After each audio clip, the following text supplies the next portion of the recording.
नमस्कार किसान भाई, आप सुनो का हमारे चैनल है इंडियन किसान चैनल में स्वागत है। किसान भाई, आज की वीडियो बहुत ही महत्वपूर्ण वीडियो होने वाली है। आज की वीडियो हम बात करने वाले कि जो हमारे किसान भाई गेहूं की फसल की बुआई कर रहे हैं और जो हमारे किसान भाई गेहूं की बुआई कर चुके हैं और पहली सिंचाई करने जा रहे हैं, तो आज की वीडियो में हम बात करने वाले कि उन सभी किसानों के लिए वीडियो बहुत ही ज़्यादा महत्वपूर्ण होने वाली है। आज की वीडियो में बात करें कि गेहूं की बुआई करने के बाद पहली सिंचाई में कब करना चाहिए, कितने समय के बाद करना चाहिए, क्या हमें 20 दिन के बाद करना चाहिए या 15 दिन के बाद करना चाहिए या 25 दिन के बाद करना चाहिए।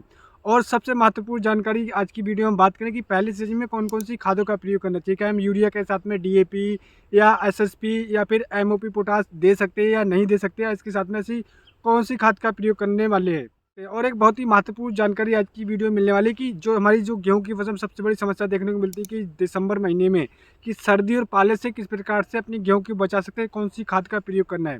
तो एक ऐसी जादुई खाद के बारे में आपको बताने वाला हूँ कि अगर आप उस खाद का प्रयोग करते हैं तो सर्दी की पाले की जो समस्या होती है जिस वजह से हमारे गेहूं की बढ़वार रुक जाती है, उस बढ़वार को हम दोबारा से किस प्रकार से स्टार्ट कर सकते हैं। तो इसके लिए आप इस वीडियो को पूरा लास्ट तक देखते रहिएगा, बहुत ही ज़बरदस्त जानकारी आपको मिलने वाली है।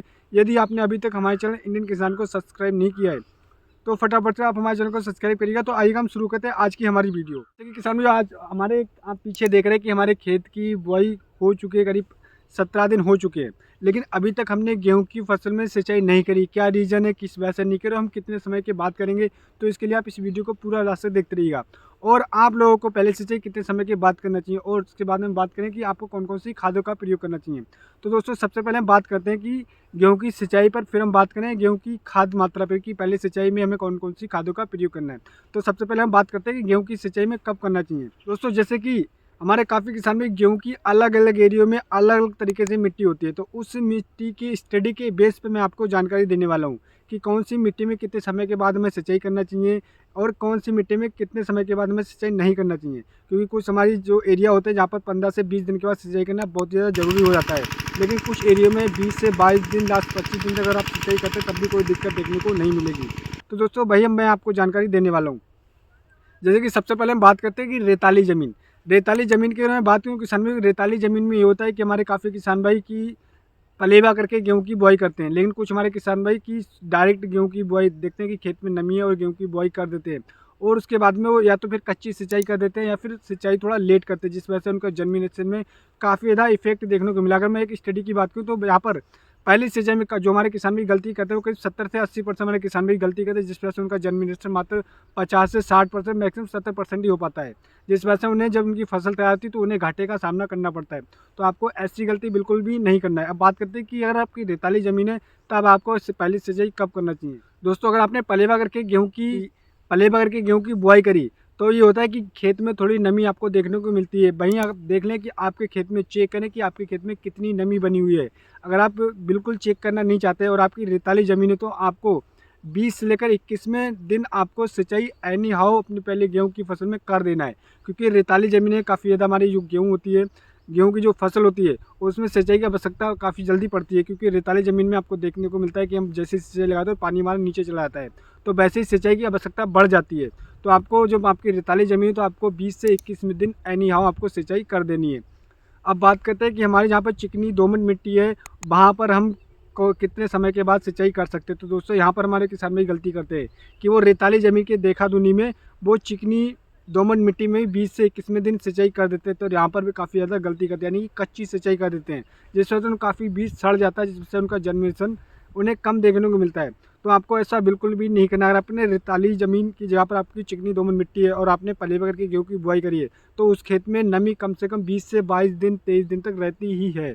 तो आपकी अगर चिकनी दोमट मिट्टी तो आपको पहले सिंचाई आपको 20 से 25वें दिन, लास्ट 25 दिन यानी 23-24 दिन के बाद आप सिंचाई करें तो आपको कोई भी हानि देखने को नहीं मिलेगा। 22 दिन के बाद किसी भी दिन सिंचाई कर सकते हैं।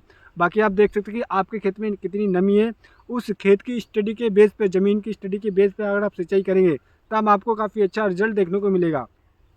तो अगर आपकी रेताली ज़मीन है तो आपको 20 से 21वें दिन सिंचाई करना है और वहीं आपकी चिकनी दोमट मिट्टी तो वहीं आपको 24 से 25वें दिन एनी हाउ सिंचाई कर देना है। ये एक सही समय पीरियड, अगर आप इस समय पर करेंगे तो ना तो कच्ची मानी जाएगी और ना ही लेट सिंचाई मानी जाएगी और आपका जो जमीन है बहुत ही शानदार देखने को मिलेगा। तो आपको ये सिंचाई कर देना है 21वें दिन रेताली ज़मीन में, और जहाँ की चिकनी दोमट मिट्टी है तो 24 से 25 दिन आपको सिंचाई कर देना है। अब बात करते हैं कि पहली सिंचाई में कौन कौन से उर्वरकों का प्रयोग करें। ये यहाँ पर बहुत ही महत्वपूर्ण जानकारी आपको देने वाला हूँ। ये जानकारी आपको कहीं पर भी नहीं मिले तो आप बहुत ही ध्यानपूर्वक सुनिए। अगर आपके पेन और कॉपी है तो आप लिख लीजिए जो मैं आपको डोज बताने वाला हूँ। और जिस मैंने जादुई खाद का बताया था कि पाले से, सर्दी से किस प्रकार से अपनी गेहूँ को बचा सकते हैं, और जो उसका जो ग्रोथ रुक जाती है तो उसको हम किस प्रकार से रीस्टार्ट कर सकते हैं। तो उसके लिए इस जादुई खाद के लिए आप रुके रहिएगा और कॉपी पेन ले लीजिएगा कितनी मात्रा आपको देना है। तो इसके लिए आप कॉपी पेन ले लीजिएगा, लिख लीजिए जो मैं आपको डोज बताने वाला हूँ। तो बात करते हैं कि हमारे काफ़ी किसान भाई गेहूँ की बुआई एसएसपी के साथ में, डीएपी के साथ में और एमओपी पोटास के साथ में करते हैं, लेकिन कुछ हमारे किसान भाई नहीं करते हैं, वो सिर्फ यूरिया के साथ में गेहूं की बुआई करते हैं। तो जिस हमारे किसान भाई सिर्फ यूरिया के साथ में गेहूं की बुआई करी तो पहली सिंचाई में एमओपी या डीएपी इन खादों का प्रयोग कर सकते हैं, क्योंकि गेहूं की फसल में नाइट्रोजन, फास्फोरस, पोटेशियम इन 3 चीज़ों की सबसे ज़्यादा अधिक मात्रा की ज़रूरत पड़ती है। तो आपको इन तीनों चीज़ों की पूर्ति अवश्य करना है, नाइट्रोजन, फास्फोरस और पोटेशियम।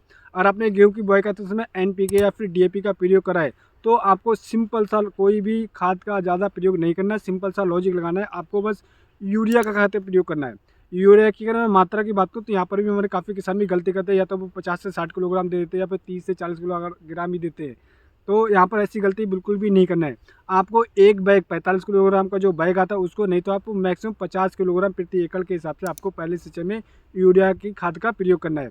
या तो आप इसका कर सकते हैं, या फिर आप 45 किलोग्राम या 50 किलोग्राम इन दोनों डोजों में से आप देख सकते हैं। अगर आपकी हल्की ज़मीन है तो आप 45 किलोग्राम, नहीं आपको लगता है कि आपका ज़्यादा ही हल्की ज़मीन है तो आप 50 किलोग्राम प्रति एकड़ के हिसाब से आप यूरिया का प्रयोग कर सकते हैं। क्योंकि नाइट्रोजन हमारी गेहूँ की फसल के बहुत ही ज़्यादा अति आवश्यक पोषक तत्व, जैसे कि हमारे लिए जो हमारे जो शरीर है उसके लिए खाना बहुत ही ज़्यादा आवश्यक चीज़ है, वैसे ही नाइट्रोजन हमारी गेहूँ की फसल के लिए बहुत ही ज़्यादा अति आवश्यक पोषक तत्व है। तो आपको नाइट्रोजन का प्रयोग सही समय पर सही डोज में अवश्य करना है। अब बात करते हैं कि इसके साथ में और कौन सी खादों का प्रयोग कर सकते हैं, जैसे कि पाले से, सर्दी से किस प्रकार से अपने गेहूँ की फसल को बचा सकते हैं, उसके जर्मिनेशन को कैसे हम रिस्टार्ट कर सकते हैं और ग्रोथ को किस प्रकार से बढ़ा सकते हैं। तो अब बात करते हैं, तो इसको बहुत ही ध्यानपूर्वक सुनिएगा कि काफ़ी हमारे किसान भी बुआई करते समय जिंक और सल्फर का प्रयोग नहीं करते हैं। यानी कि सल्फर का प्रयोग आपको, अगर आपने गेहूं की बुआई करते समय नहीं करा तो आपको पहली सिंचाई में और पहली खाद में आपको सल्फर का प्रयोग ज़रूर करना है। अगर आप अपनी फसल को पाले से, सर्दी से बचाना चाहते हैं तो आपको 1 एकड़ में कम से कम 5 किलोग्राम सल्फर आपको अवश्य प्रयोग करना है। अगर आप नहीं करते तो भैया आपको जो पाले की समस्या देखने को मिलेगी, आपको जो बढ़वार है वो रुक जाएगी। और जो सल्फर है वो हमारी पाले से लड़ने में काफ़ी ज़्यादा सक्षम होता है, हमारी फसल को काफ़ी ज़्यादा शक्तिरोधक बनाता है, यानी कि प्रतिरोधक बनाता है। तो आपको सल्फर का प्रयोग प्रति एकड़ में 5 से 6 किलोग्राम अवश्य करना है। पहली सिंचाई में अगर आप यूरिया लगा रहे हैं 45 किलोग्राम, उसके साथ में आपको 5 से 6 किलोग्राम सल्फर का प्रयोग अवश्य करना है। अब बात करते हैं वहीं पर जिंक। जिंक की कमी भी हमारी काफ़ी ज़्यादा ज़मीन में पाई जा रही है आज के समय। तो आपको किसान भाइयों, अगर आपने पहले डीएपी, एनपीके, एसएसपी के साथ में गेहूं की बुआई करी तो आपको सिंपल सा कुछ नहीं करना है। अगर आपको लेके आना है 5 किलोग्राम सल्फर और 5 किलोग्राम जिंक, और उसके साथ 45 से 50 किलोग्राम यूरिया लेकर इन तीनों चीज़ों मिक्स करके आपको गेहूँ की बुआई कर देना है, और इसके बाद में सिंचाई कर देना है। यहाँ पर भी काफ़ी ज़्यादा कन्फ्यूजन है किसान में कि पहले सिंचाई करें या फिर पहले हम खाद की बुआई करें। तो किसान भी आप सिंपल सा आप काम करिएगा, आप आगे से बुआई करते जाइएगा और पीछे से सिंचाई स्टार्ट कर दीजिए। इससे ये होगा कि जो भी आप खाद लाएंगे उसका तुरंत ही हमारी जो पौधे उसको मिलने लग जाएगा और काफ़ी जल्दी असर स्टार्ट हो जाएगा। कुछ और हमारे किसान भाई गेहूं की बुआई करने, यानी कि सिंचाई करने के बाद में पीछे से लगाते हैं, उससे ये होता है कि तो हमारा गेहूं दबता बहुत ज़्यादा है, जी कम से कम 10 से 15% हमारे किसान भाइयों का घाटा देखने को मिलता है। तो आपको ऐसा बिल्कुल नहीं करना है, आगे से आपको बुआई करते जाना है और पीछे से स्टार्ट कर देना है सिंचाई। जो मैंने डोज बताया था इन डोजों का प्रयोग करना है। और जिन हमारे किसान में सिर्फ यूरिया के साथ में गेहूँ की बुआई करी थी तो वो ले सकते हैं यहाँ पर 50 किलोग्राम, जैसे कि मैंने आपको यूरिया बताया, उसके यहाँ पे 30 किलोग्राम आप एमओपी ले सकते हैं, उसके साथ में डीएपी ले सकते हैं 30 से 40 किलोग्राम। इन तीनों चीज़ों को मिक्स करके आपको दे देना है, उसके साथ पीछे से सिंचाई स्टार्ट कर देना है। लेकिन ध्यान रखना है पहले आपको खाद देते जाना, तुरंत ही पीछे से आपको सिंचाई करते हुए जाना है। ये एक सही परफेक्ट तरीका है। इस तरीके से अगर आप करेंगे तो आपका जो जर्मिनेशन है बहुत ही शानदार होगा, टिलरिंग होगी, आपका खेत एकदम भर जाएगा और आपकी जो बढ़वार है बहुत ही शानदार देखने को मिलेगी। आप ये फार्मूला आजमा कर देख सकते हैं, रिजल्ट आपको शीशे की तरह साफ हो जाएगा। तो उम्मीद करता हूँ दोस्तों जानकारी आपको हमारी पसंद है कि पहली सिंचाई में कितने समय की बात करना चाहिए और पहली सिंचाई के साथ में हमें कौन कौन सी उर्वरकों का प्रयोग करना चाहिए। क्योंकि गेहूं की फसल में 3 पोषक तत्वों की दोबारा रिपीट करना चाहिए, काफ़ी ज़्यादा आवश्यकता होती है। नाइट्रोजन, फास्फोरस, पोटेशियम और उसके साथ में आपको जिंक और सल्फर, इन 5 चीज़ों की काफ़ी ज़्यादा आवश्यकता होती है। अगर आप दे देते हैं तो आपकी जो बढ़वार होगी बहुत ही शानदार, टिलरिंग, आपका खेत भर जाएगा और जो भी डिफिशियंसी हुई आपकी ज़मीन में वो सारी डिफिशियंसी कंप्लीट हो जाएगी, फुलफिल हो जाएगी, पूर्ति हो जाएगी और उसके बाद में आपका खेत एकदम हरा भरा दिखे। पहली सिंचाई के बाद में आपका खेत एकदम झूमने लग जाएगा। तो इन खादों का प्रयोग करिए और समय पीरियड का बिल्कुल ध्यान रखना है, आपको यहाँ पर बिल्कुल भी गलती नहीं करना है। तो उम्मीद करता हूँ जानकारी आपको हमारी पसंद है। अगर हमारी जानकारी आपको पसंद है तो हमारे चैनल को सब्सक्राइब करना बिल्कुल भूलिएगा और हमें कमेंट करके भी आप बता सकते हैं कि आप कौन से एरिया में रहते हैं और कौन से एरिया में पहले स्टेज में कौन कौन सी खादों का प्रयोग करते हैं, जिससे हमारे किसान भाई वो उन कमेंटों के से जानकारी लेकर अपनी जो गेहूं की फसल है उसमें अप्लाई करके अच्छा शानदार प्रयोग करके अच्छा उत्पादन ले सकते हो। आप हमें अपना सुझाव देना बिल्कुल मत भूलिएगा। तो मिलते हैं अगली वीडियो में अगली जानकारी के साथ। जब तक के लिए धन्यवाद दोस्तों।